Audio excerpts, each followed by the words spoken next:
Hey, look at that for you. Not bad for an old man. Lieutenant Evans, report to the range commander. Lieutenant Evans, report to the range commander.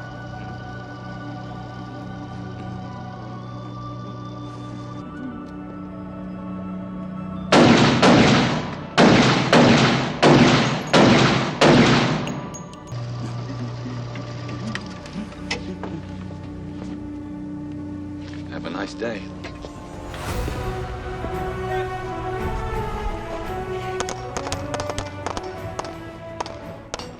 Boom, what's going on, you guys? Back at it again, training with CCW Socal, doing our quarterly QUALS with the teams that train together, fight better together, right? So obviously we ran through all our normal QUALS, but we were mixing it up this time, learning how to use cover, running to contact. Another fun thing Tim did was we, for the second half of training pretty much, put like blank rounds or spent casings inside of our weapons.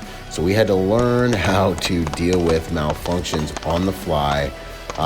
Totally as a surprise, we would load each other's magazines just to add another layer of sophistication and difficulty to the training, man. You never want to just get comfortable with training. So there we are, running to contact, learning how to deal with the different malfunctions and execute on the course of fire, while also using cover and still hitting our targets, keeping a good distance from the cover, all that fun stuff, man. And of course, the plate carrier, we like to have our shootouts and just get after it, man. This is one of those things where you want to have healthy competition within your team. You know, I want everyone to know who's who in the zoo, you know. This is another way we like to get training done so guys don't fall asleep at the wheel and think they can just phone it in because they're on the detail. And it's good, man. It's good to win. It's good to get beat, you know, and it gives guys something to aim at. So this is just another way that we all make sure we are proficient with our firearms. Then we started working the barricades a little bit more, working malfunctions, working on your economy of ammunition. What do you do if you get engaged while you move from one barricade to the next? What do you do if you run into a malfunction while you're moving from barricade to barricade? Do you run across?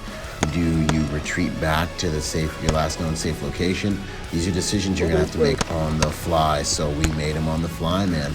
The game, yes, marksmanship is important, and make no mistake, we ran through all the different QUALs at this shoot. We always do federal QUAL, we do local law enforcement QUALs, we do local CCW QUALs so that we can be above reproach and show that we're continuing to QUAL at those levels.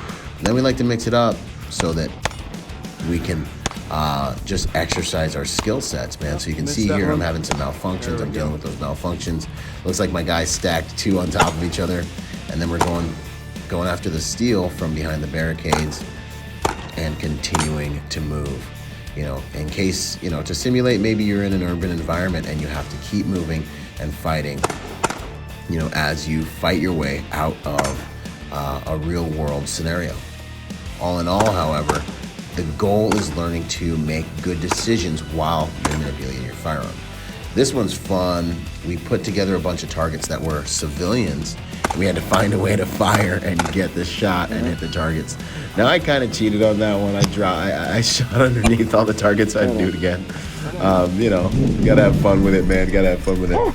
But finding a good shot, I think it was good to cause us to have to find that clear shot to be able to take that hostage shot at the very end of you know, the crowd, in case you have to do that. This is less for executive protection, more for decision making, more for being able to think under the type of stress you might find if you're fighting in an environment with lots of civilians. We did add a pretty good run to this one to get your heart rate up before you actually got to the engagement, which I think just adds value. Another exercise we added was running to contact and simulating that you have a down team member or a client and you need to get that person to cover before engaging.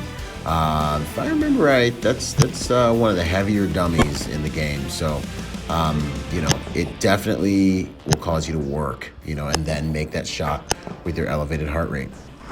Lastly, as always, we always do a night shoot, some low light, but we really hit no light as well, man. So you have to learn how to use your light.